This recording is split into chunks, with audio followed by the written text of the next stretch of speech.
औकात के बात मत करा बाबू। बाबू हमारे 100 रुपए के चड्डी में 6 करोड़ के सामान लेके घूमेलन।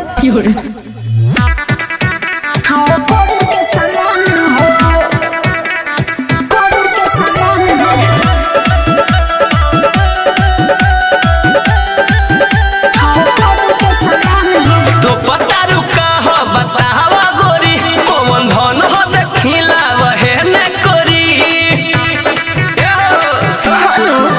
अरे तो पता रुका हो बतावा गोरी कौन धन हो देखिला वहे न करी। औकात बना करे लुमान हो। औकात के बात मत करा बाबू। बाबू हमारे 100 रुपए के चड्डी में 6 करोड़ के सामान लेके घूमेलन। 100 रुपया के चढ़िए में देख लो ये जान हो। रखे मोर बाबू 6 करोड़ के सामान हो। 100 रुपया के चढ़िए में देख लो ये जान हो। रखे मोर बाबू 6 करोड़ के सामान हो। 6 करोड़ के सामान हो। Music by Mukesh Singh. रखे मोर बाबू 6 करोड़ के सामान हो। कहियो ना हम के तू आपस करी नहीं मन बताया के देख लो गरीब। अच्छा ए बाबू सुना कहेला चालू दिखावा ना उघार के का है चुनमुन सरकार के मजा नहीं। तोड़ लेनी सब हम मान हो।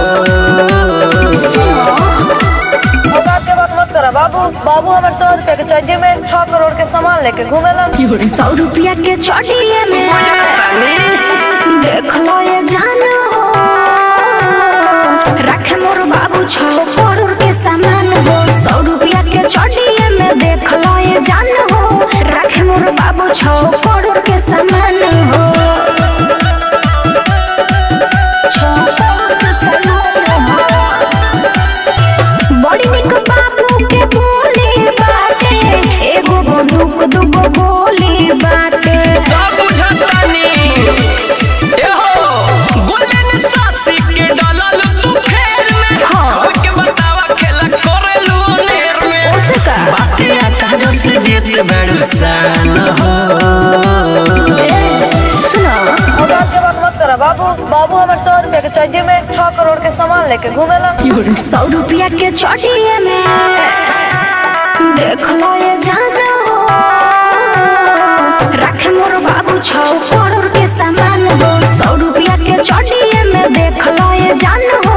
रखे मोर बाबू 6 करोड़ के सामान हो। रखे मोर बाबू 6 करोड़ के सामान हो।